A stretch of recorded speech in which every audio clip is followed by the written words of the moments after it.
put out his press statement and outlined the terms of the deal. And so it's probably just best to get into the Q&A, Patty. Okay. Christine Stuart, you are the first. Thank you, Patty. Hi, Chairman. Hey, Christine, how are you? Good. Can you just tell me about the negotiations? I mean, was the governor in the room? Did he help put the cherry on top of this deal? What was the last few negotiating sessions like?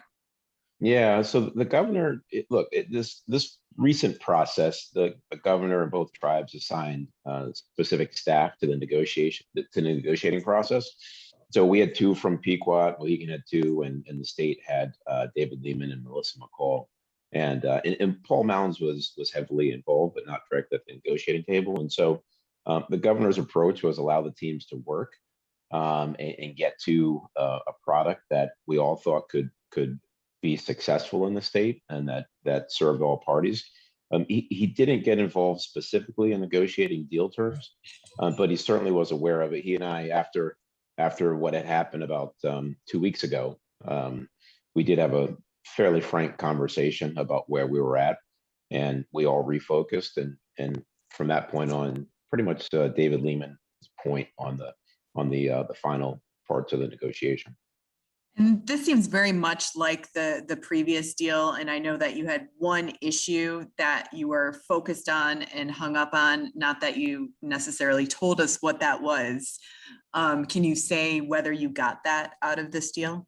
Yeah, look, the last time that this thing fell apart, there were multiple points. And even on Mohegan's side, there were still some things behind the scenes that were still being negotiated. And so, again, I don't understand the strategy of why what happened. That day I'd mentioned to the Public Safety Committee that we were very close, and we were. And so ultimately there was additional movement since then on the tax rates, on some of the marketing issues, on the retail sports betting. There was an outstanding conversation, and then some small definitional terms. So yeah, there was a couple of points that were adjusted since that conversation 2 weeks ago. Okay, thank you. John Craven, News 12. Rodney, congratulations, first of all. Hey, John, thank you. Congratulations to us all. This is a deal that's great for the state at large. Sounds like an obvious question, but how confident are you that this gets through the legislature quickly? Well, given the amount of support that we've seen generally, from the Southeastern delegation, the Black and Puerto Rican caucus, public safety hearing that we've had, conversations with the leadership.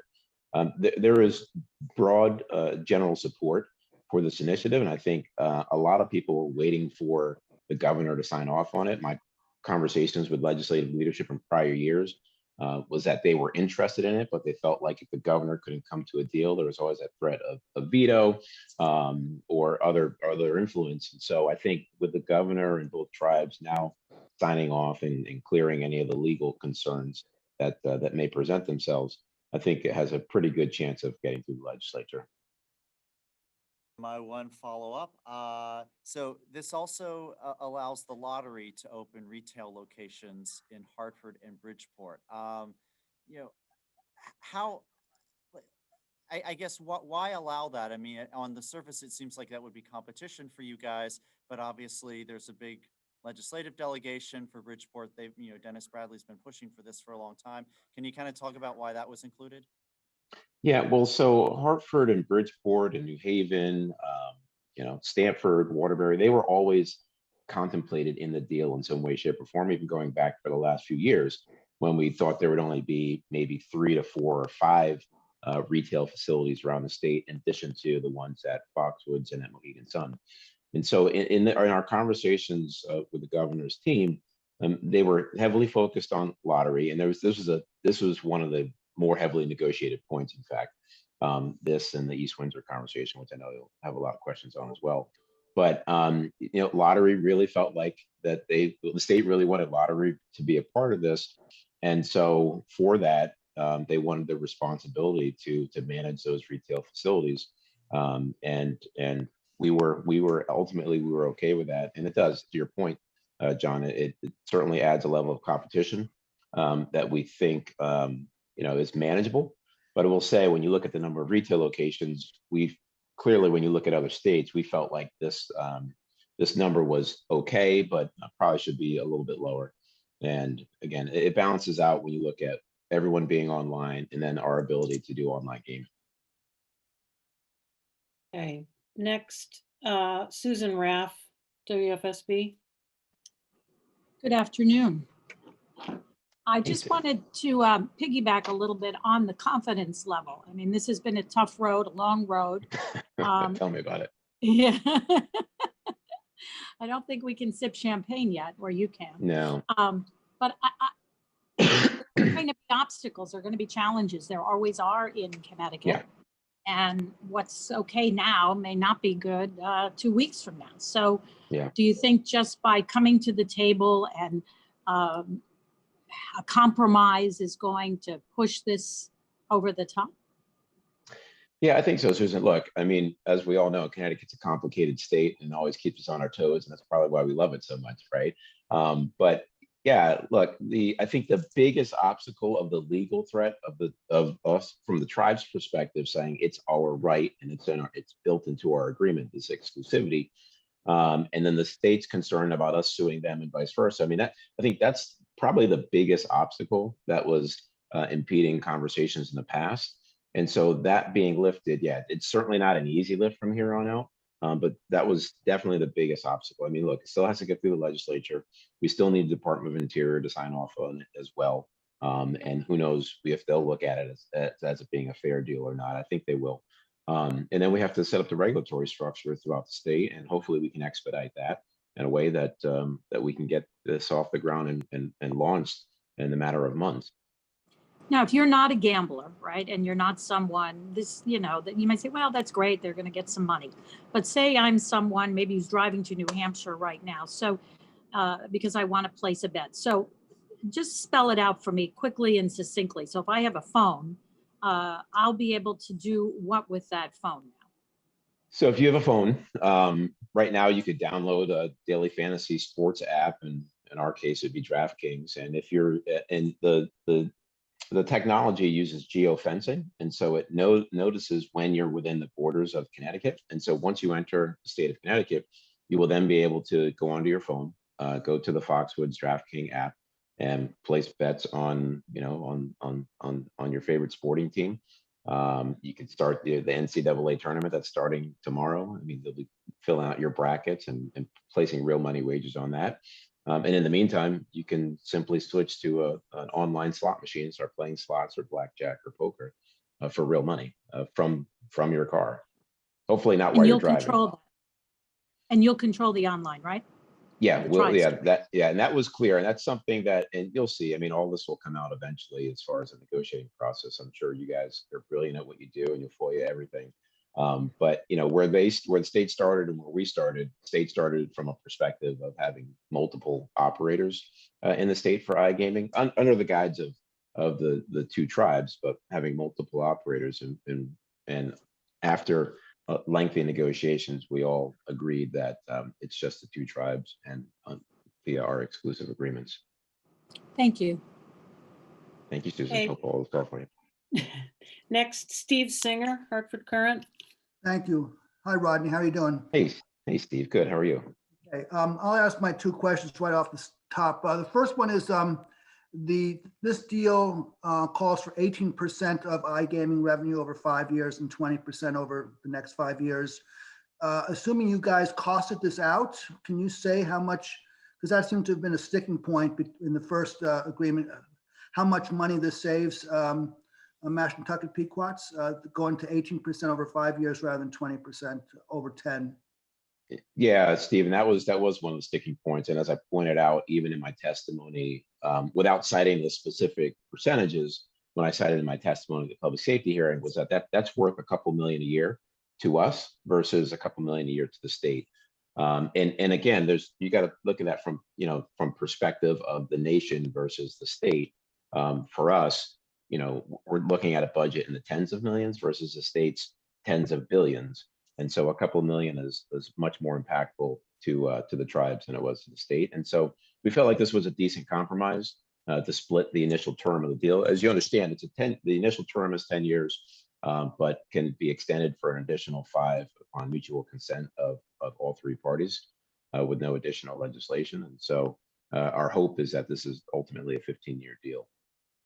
And the other question is this will be presented to the legislature. Is there any wiggle room? Can the legislature make changes? I mean, you guys went through a lot to come up with this deal, and now you've got 187 members of the legislature going over it. Is there, considering that every horse that enters the legislature exits as a camel, is there going to be any room for change in this legislation, or are they going to have to vote on it as is? Well, I think I'll defer to the governor and his staff on that and how they're going to approach it. I mean, from our perspective, we negotiated deal terms that we think are in the best interests of the state and should go forward as is. But, you know, the legislature is an equal branch of government. And if they have modifications that that collectively they can agree upon and convince the governor that it's worth adding, I'm certain that it would be considered. Thank you. Thank you, Steve. Eric Bedner, Journal Inquirer. Yes, Chairman Butler, if you could explain the East Windsor part of the deal, where that came from, why it's included, whether it was something that was brought to the administration by the tribes, or did that come from the administration? Yeah, thank you, Eric, and I appreciate that. I will say for me personally, that was the most sensitive part of this deal. Look, I knew we were going to get there on exclusivity, and I knew we'd get to some framework around sports betting and retail locations and the tax rate.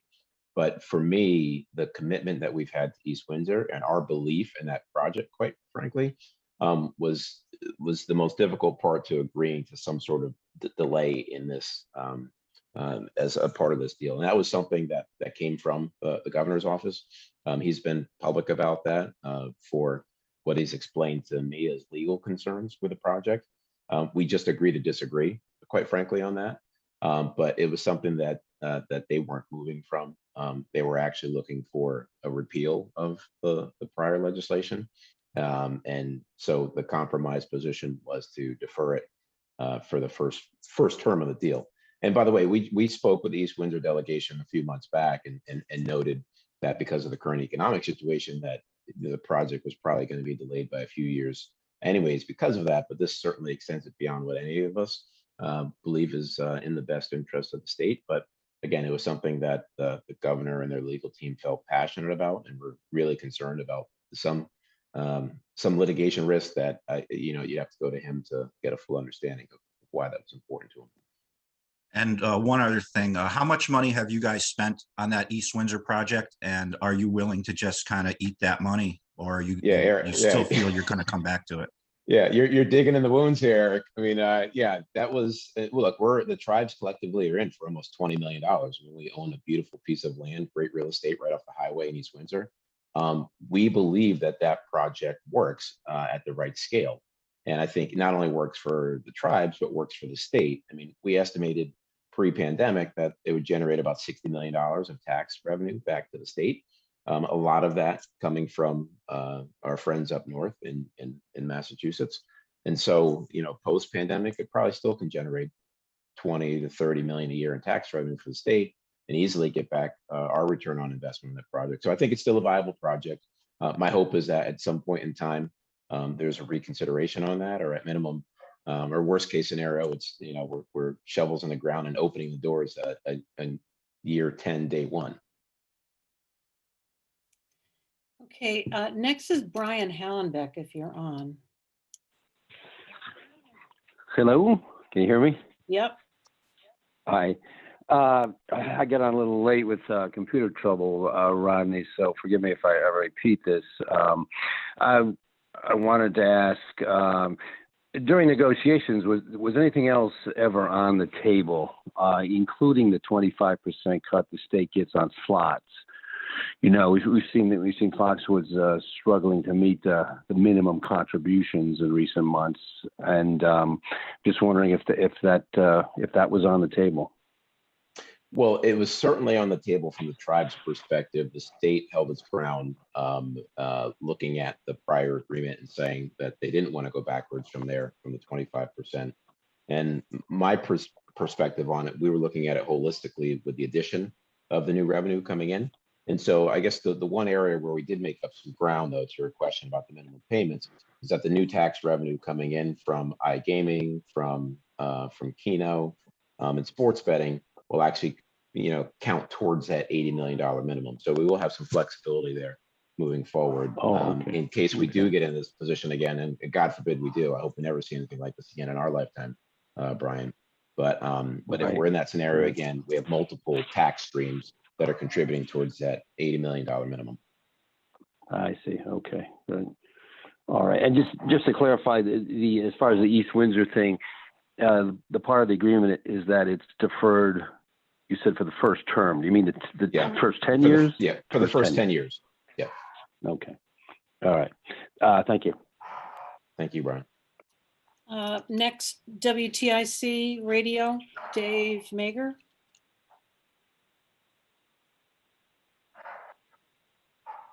He's on. We can come back to that. JLatina, WTNH. Hi there, good afternoon. Rodney, congratulations. I know this has been a long haul. Wondered if you could just clarify, you said the first term would be the 10 years, and then if it were extended out 5 years, you guys could do that without the legislature? Yeah, it would be built into the legislation where it's what's called in the document is mutual consent. So it would be mutual consent of all three parties. And I think it would be in the best interest of us all at that point, considering the second term is only 5 years, to engage, push the agreement forward for another 5 years, and then look to renegotiate after that. Given the length of this negotiating process, I don't think we might need 5 years on the next term. And the follow-up would be, could you clarify the process? If the legislature approves this, is that when the compact then gets adjusted, or does the compact get adjusted first? So the legislature would have to approve this. We would then take that to Interior to review the compact adjustments, or possibly, honestly, Jody, we might even need a new compact just to clean it all up into one. But we're hoping that it's just going to be an amendment. And then we would, it's not clear yet. We're working on that, whether we need a subsequent legislative approval to close the compact formally before we can launch. So nothing really in the foreseeable future. You're talking like after maybe a year? No. I think I'm thinking months, Jody. I mean, we get this through the legislature in the next 4 weeks, right? Hopefully, wink, wink. And we're in front of Interior, and they have a 60 to 90-day review process. And at the same time, the state's putting together its regulations for gaming.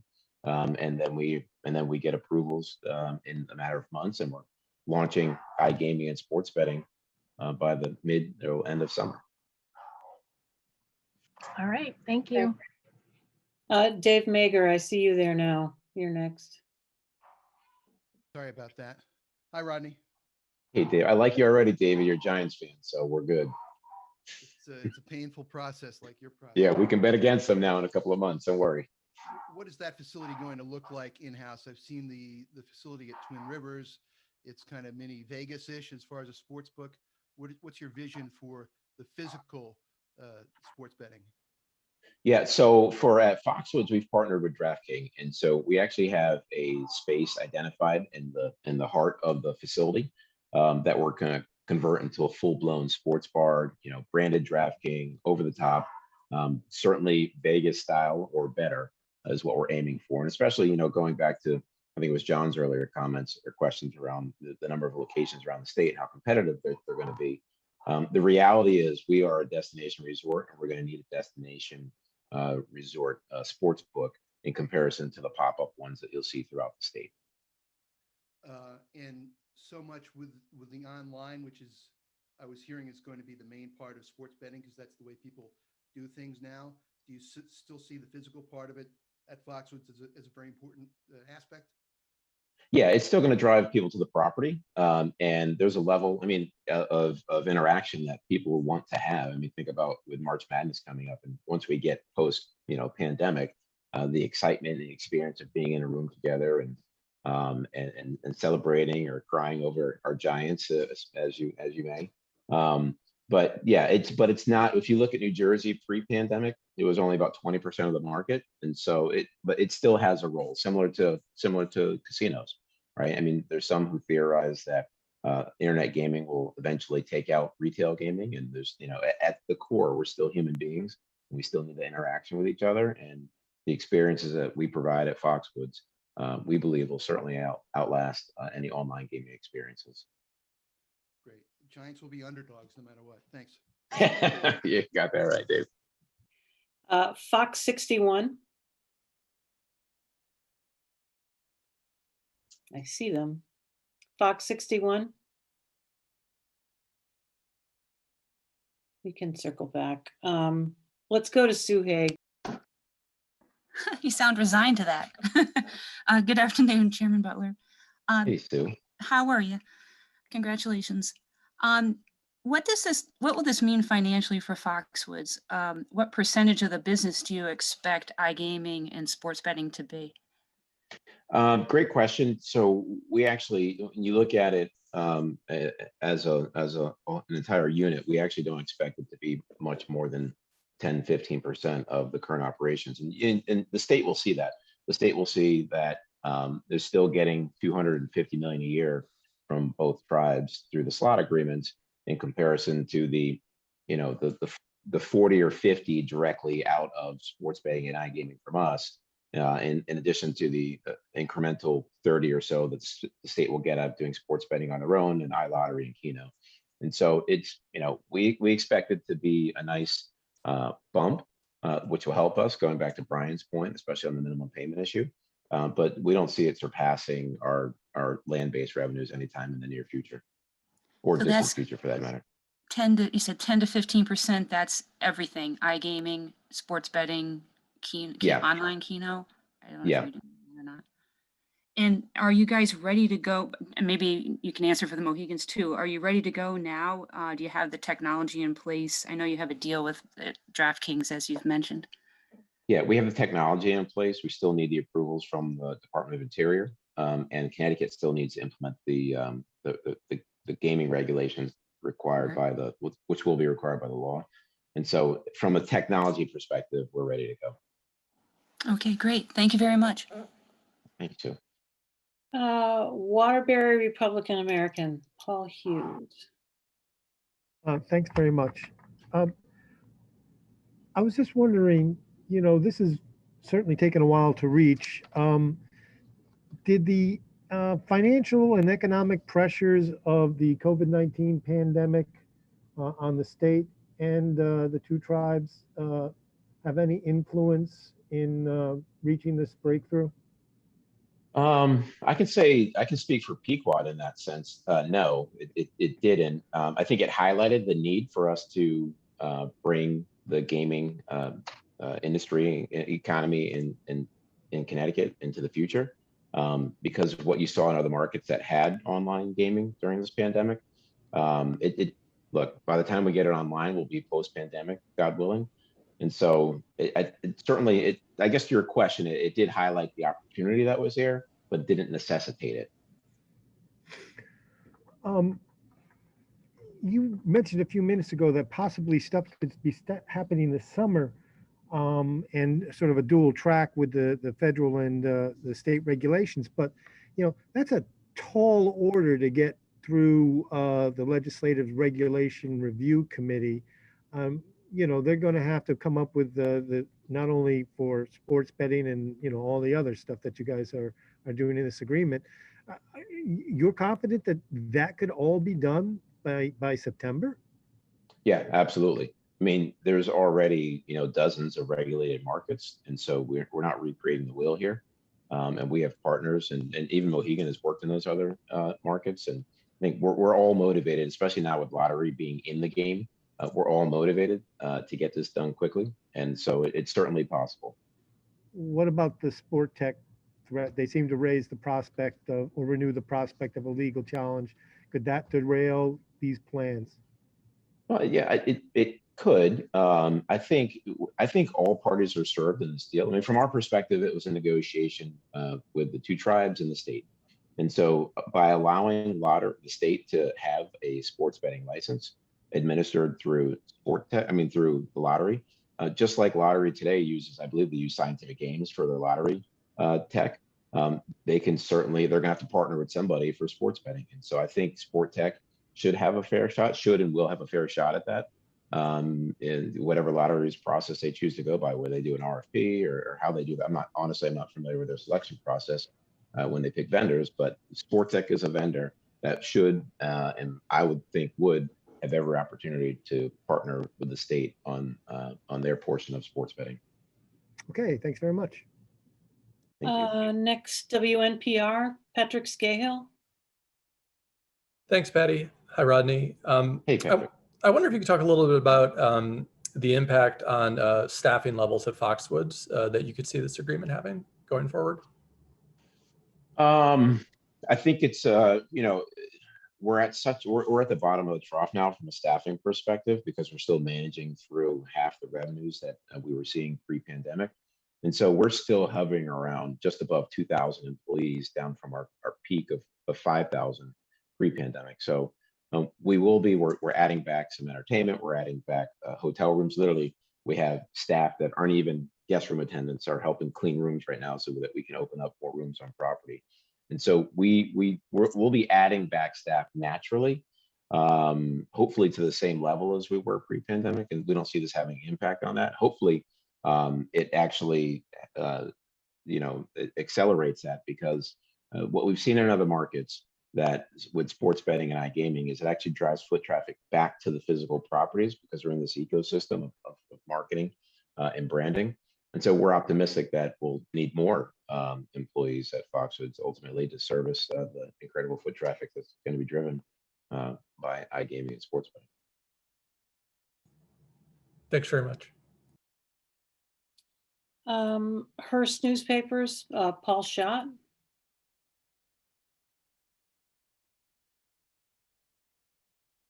I know he was here.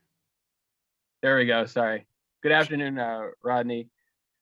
So what would you say to folks who might ask whether, while there are certainly reasons for, reaching this deal and offering these new offerings to Connecticut residents, might be concerned that it also creates the potential for more, problem gambling, dependence or compulsion? How would you just respond to folks who might have that concern, and what, the parties are doing to kind of, deal with that issue? Well, yeah, thank you, Paul. Great question, actually. I think, it's interesting, industry insiders understand this better than most, but I think this is the public talking point that online gaming and online sports betting, it's actually easier to track people and their play and to identify problem gaming sooner rather than later, because it's all registered, via the platform where, if you're a problem gamer and you walk into Foxwoods or Mohegan today, we have people that are trained to spot it and will address you, but you also have a self-reporting function.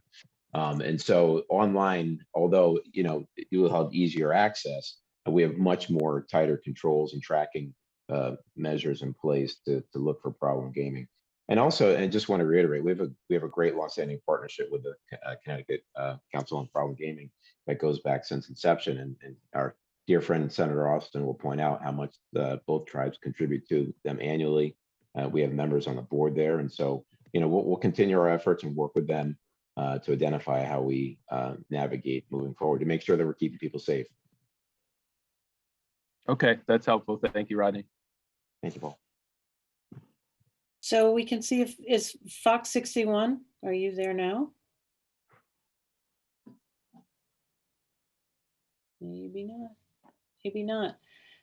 So that's our list. Unless anybody had another follow-up that they needed, I think we're good. I have a follow-up. Okay.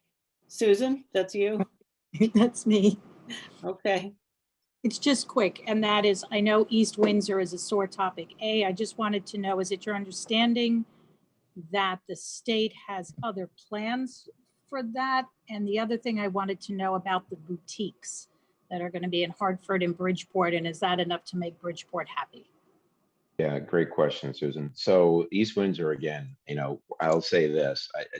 I want to give the highest compliment to Jason Bowser there in the first selectman. He's been a great partner on that project and helping us move it forward. So I share in the level of disappointment that I'm certain he has with this current deal and its structure. Like I said earlier, I believe that economically that project is still viable, and in time it will prove itself out. And to one of the earlier questions of, can the legislature modify these agreements? Possibly. Maybe East Windsor is one of those things that's considered in this or separately. So look, as far as I understand, the state doesn't have any other proposals for East Windsor. Although if I'm East Windsor and I'm in Jason's corner here, I think, if you look at last year's distributions from the Pequot Fund out to the municipalities, it was around $51 million. I mean, this deal alone, all the revenue components will generate anywhere from $70 to $80 million to the state. And I think East Windsor, I think that entire region that was going to get aid from the East Windsor project. And you look at Hartford and the other major cities, I think they should all get more than their fair share of this new stream of revenue that's going to be coming into the state. And I'll be in their corner fighting with them on that point. Your second question, Susan, was on the retail opportunities, the satellite locations in Hartford and Bridgeport. So the way this deal is structured, there's actually up to 15 throughout the state that includes Hartford and Bridgeport. Those are highlighted because those are two that have been in prior conversations and ones that are important. I know, Mayor Bronin would really like to help supercharge the XL Center, and having a sports betting facility there could possibly do that. And for Bridgeport, I know it's important just because of the longstanding casino conversation. I've noted to Senator Bradley even 2 weeks ago during the public safety hearing that I similar to East Windsor, I think that some scale of gaming facility in Bridgeport is viable at some point in time. And so hopefully this starts to bridge that gap where they can have sports betting in the meantime. And same thing, same conversations I just mentioned about East Windsor. I think Bridgeport, without having the gaming facility and probably a smaller sports betting facility than they would like, they should certainly get a larger share of the economics of this deal. I mean, there's, again, the fact that we're at 51 million as of last year out of the 250 that was distributed. I mean, to me, that's an injustice in itself. But now there's going to be another $80 million on top of that. The municipalities across the state should certainly be benefiting from this. And then it wasn't part of our negotiation, right? I can't, as a tribal nation, I can't decide how the state's divvying up the proceeds, but I think that's where they should go. I think the municipalities deserve their piece of the pie. Thank you. So you're willing to put East Windsor on hold and possibly build something smaller in Bridgeport? Oh, no, not in place of East Windsor. What I'm saying, Susan, is that I think a Bridgeport facility is viable at some point in time, just as much as it is in East Windsor, and it's all about scale. And so whether that's hopefully not waiting 10 years, but if it's 10 years from now, in one day that we're opening up the doors in East Windsor, then that's what we're doing. But maybe there's an opportunity that arises before then. Thank you. Thank you. I think that gets us through our list. Thank you, Chairman. Thanks, everybody. Thank you all for hanging in there. Who's that, Brian? Yeah, Rodney. If I could ask you something complete, thanks, unrelated. If you could just speak to Jason Guyot's promotion and the significance of his being a tribal member and ascending to that position. Thank you, Brian. Great question. And that's to us, that's the most important new piece of news that we broke this week is that historic announcement of Jason Guyot being identified as the first ever family member, Pequot, being selected as a permanent CEO. As many of you know, after great misfortune of one of our CEOs passing, I stepped in as an interim CEO, but it was never intended to be permanent. And Jason is one who has just been with Foxwoods. Obviously, he's part of the family. The great story. He was literally at the doors of Foxwood with his mother when the doors opened, almost 30 years ago. And he's a fairly young guy, so that gives you how old he was when he was standing outside there. Certainly nowhere near of age to gamble. And so to have that story of being there, as a child when the building opened to ultimately leading the organization and hopefully for decades to come, very exciting and proud moment for us as a nation. And it was all, I mean, you think about, the core of who we are. It's not about the casino. It's not about all these economic development initiatives. It's about self-governing as a tribe. And there's no greater exercise of self-governance than having one of your own leading that organization. And so we're very proud of Jason and what that means for all of us. Thank you. Thank you, Brian. Now I think we're good. All right. Thank you, everybody. All right. Thank you all. Appreciate your time today. Thank you both.